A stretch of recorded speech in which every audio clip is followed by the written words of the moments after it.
My dungeon shook. Letter to my nephew on the 100th anniversary of the emancipation. Dear James, I've begun this letter 5 times and torn it up 5 times. I keep seeing your face, which is also the face of your father and my brother.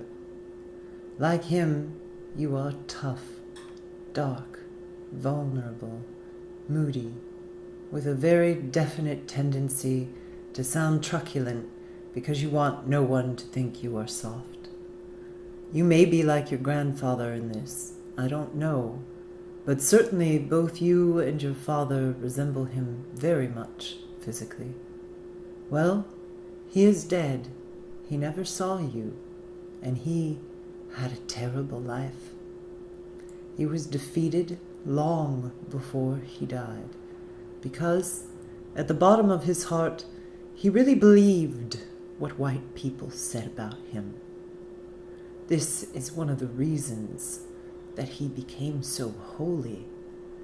I am sure that your father has told you something about all that.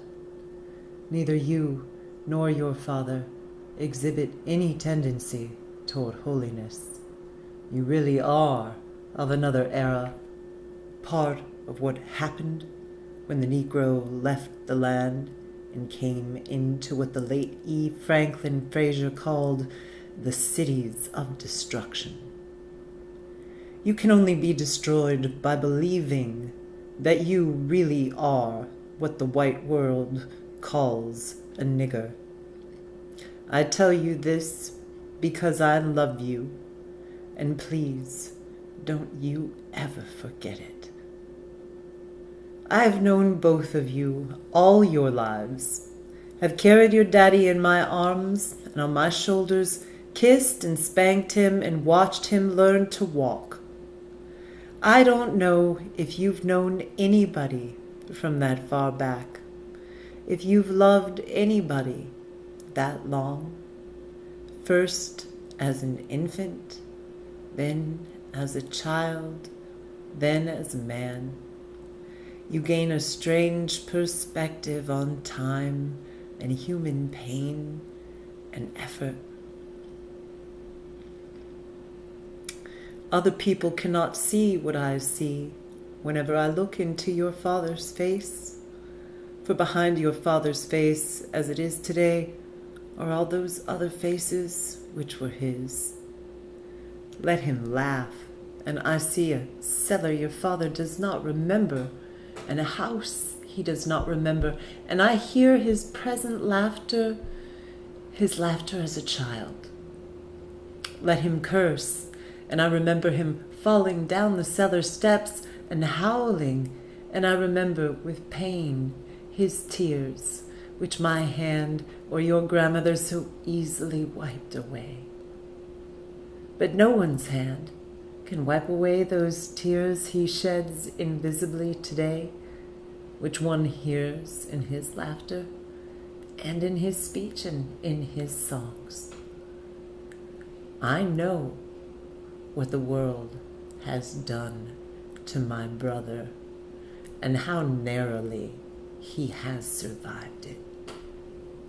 And I know, which is much worse, and this is the crime of which I accuse my country and my countrymen, and for which neither I nor time nor history will ever forgive them, that they have destroyed and are destroying hundreds of thousands of lives, and do not know it, and do not want to know it. One can be, indeed, one must strive to become tough and philosophical concerning destruction and death. For this is what most of mankind has been best at since we have heard of man. But remember, most of mankind is not all of mankind. But it is not permissible that the authors of devastation should also be innocent. It is the innocence which constitutes the crime.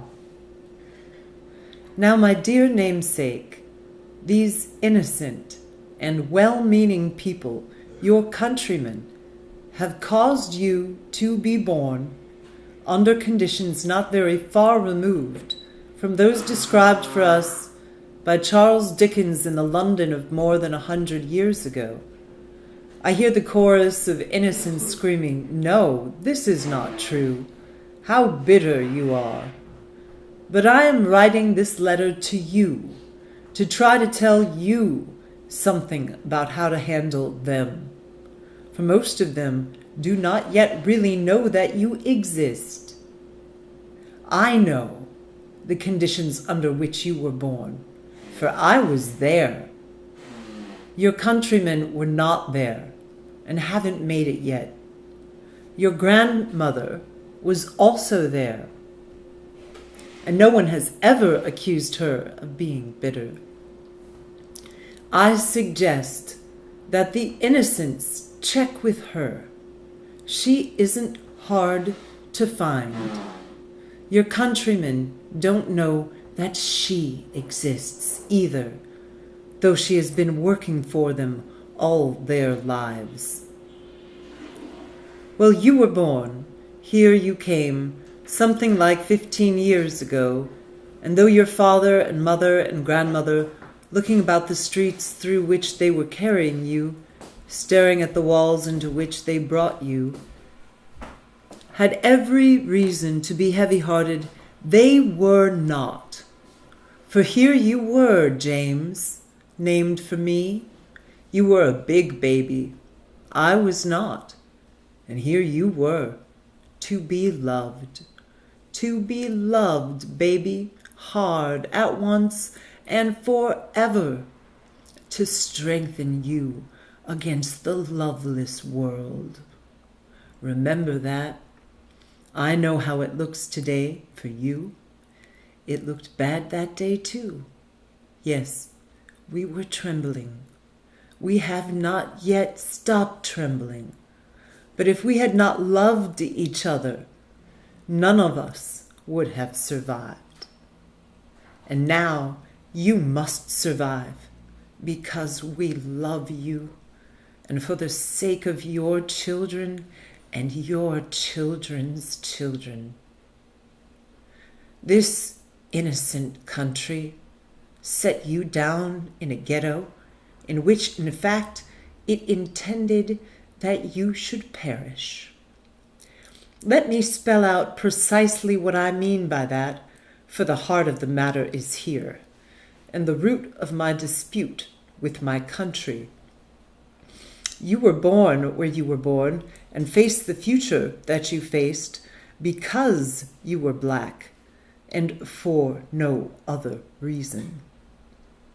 The limits of your ambition were, thus, expected to be set forever. You were born into a society which spelled out with brutal clarity and in as many ways as possible that you were a worthless human being. You were not expected to aspire to excellence. You were not expected to make peace with mediocrity. Oh, you were expected to make peace with mediocrity. Wherever you have turned, James, in your short time on this earth, you have been told where you could go and what you could do and how you could do it and where you could live and whom you could marry. I know your countrymen do not agree with me about this, and I hear them saying, "You exaggerate." They do not know Harlem, and I do. So do you. Take no one's word for anything, including mine, but trust your experience. Know whence you came. If you know whence you came, there is really no limit to where you can go. The details and symbols of your life have been deliberately constructed to make you believe what people say about you. Please try to remember that what they believe, as well as what they do and cause you to endure, does not testify to your inferiority, but to their inhumanity and fear. Please try to be clear, dear James, through the storm which rages about your youthful head today, about the reality that lies behind the words acceptance and integration. There is no reason for you to try to become like white people, and there is no basis for their impertinent assumption that they must accept you.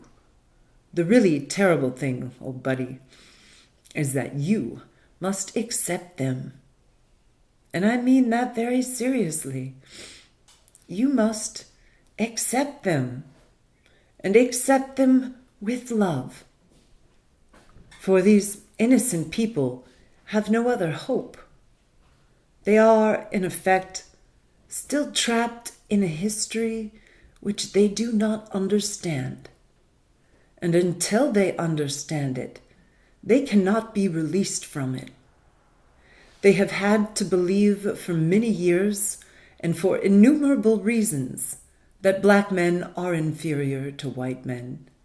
Many of them indeed know better. But as you will discover, people find it very difficult to act on what they know. To act is to be committed, and to be committed is to be in danger. In this case, the danger in the minds of most white Americans is the loss of their identity. To try to imagine how you would feel if you woke up one morning to find the sun shining and all the stars aflame. You would be frightened because it is out of the order of nature. Any upheaval in the universe is terrifying because it is so profoundly attacks one's sense of one's own reality.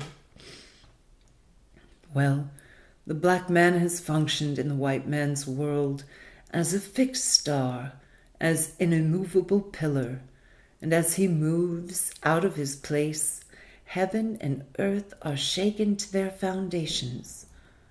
You don't be afraid. I said that it was intended that you should perish in the ghetto, perish by never being allowed to go behind the white man's definitions, by never being allowed to spell your proper name. You have, and many of us have, defeated this intention. And by a terrible law, a terrible paradox, those innocents who believed that your imprisonment made them safe are losing their grasp of reality. But these men are your brothers. They are your lost younger brothers. And if the word integration means anything at all, this is what it means: that we, with love, shall force our brothers to see themselves as they are, to cease fleeing from reality and begin to change it. For this is your home, my friend. Do not be driven from it. Great men have done great things here and will again. And we can make America what America must become. It will be hard, but you must come. You come, James, from sturdy peasant stock. Men who picked cotton and dammed rivers and built railroads, and in the teeth of the most terrifying odds, achieved an unassailable and monumental dignity. You come from a long line of great poets, some of the greatest poets since Homer. One of them said, "The very time I thought I was lost, my dungeon shook and my chains fell off." You know, and I know, that the country is celebrating 100 years of freedom. 100 years too soon. We cannot be free until they are free. God bless you, James, and Godspeed.